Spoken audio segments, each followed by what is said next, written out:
अपनी मयामा बांधे रानी काबर मोला बताना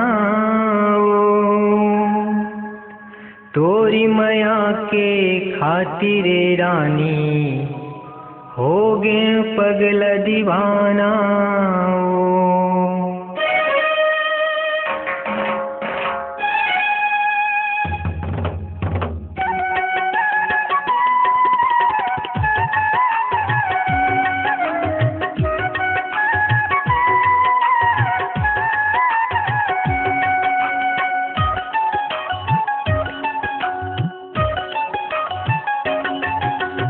अपन मयामा बांधे रानी काबर मोला बताना अपन मयामा बांधे रानी काबर मोला बताना तोरे मया के खातिर बिना हो गे पगला दीवाना तोरे मया के खातिर बिना हो गे पगला दीवाना हो गे पगला दीवाना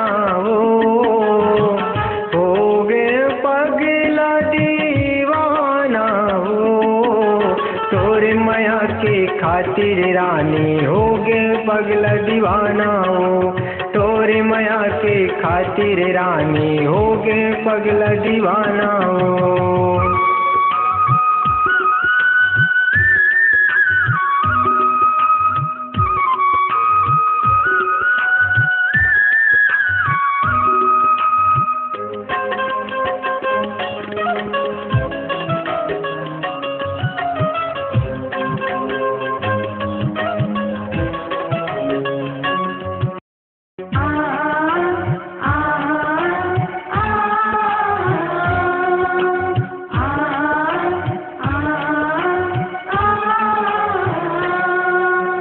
रात रात के मोल जगाए मोर संग नहीं गोटियाए मोरे संग नहीं गोटियाए मोबाइल बंद करके राखे मोला तय तड़फाए मोला तय तड़फाए कैसे रात पहावा रतिया मोला झनिरवाना कैसे रात पहावा रतिया मोला झनिरवाना तोरे मया के खातिर रानी हो गे पगला दीवाना तोरे मया के खातिर रानी हो गे पगला दीवाना।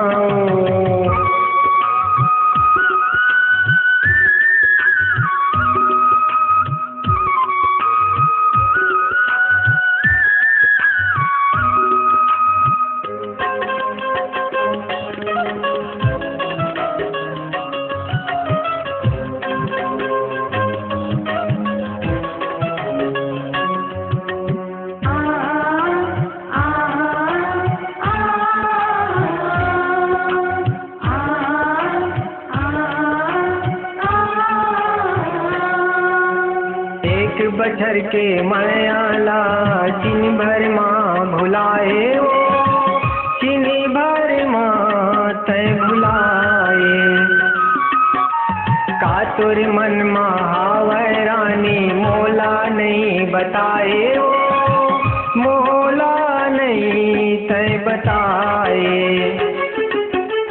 बैठे बैठे गुनत रहता का दुखला बताओ बैठे बैठे गुनत रहता का दुखला बताओ तोरे मया के खातिर रानी हो गे पगला दीवाना तोरे मया के खातिर रानी हो गे पगला दीवाना।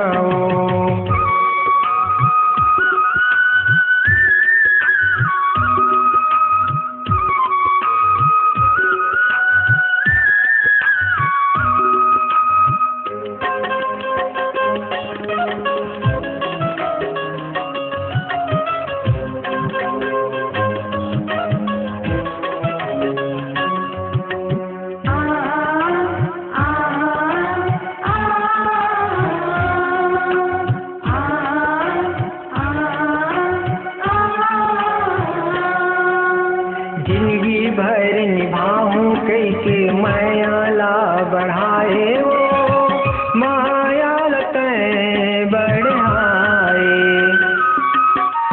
बिच मझधार में छोड़ के रानी मोला तैं डुबाए वो मोला तैं डुबाए। मीठ मीठ गोटिया के रानी मैया के रोग लगाए हो। मीठ मीठ गोटिया के रानी मैया के रोग लगाए हो। तोरी मैया के खातिर रानी होगे पगला दीवाना हो। तोरे मैया के खातिर रानी होगे पगला दीवाना होगे पगला दीवाना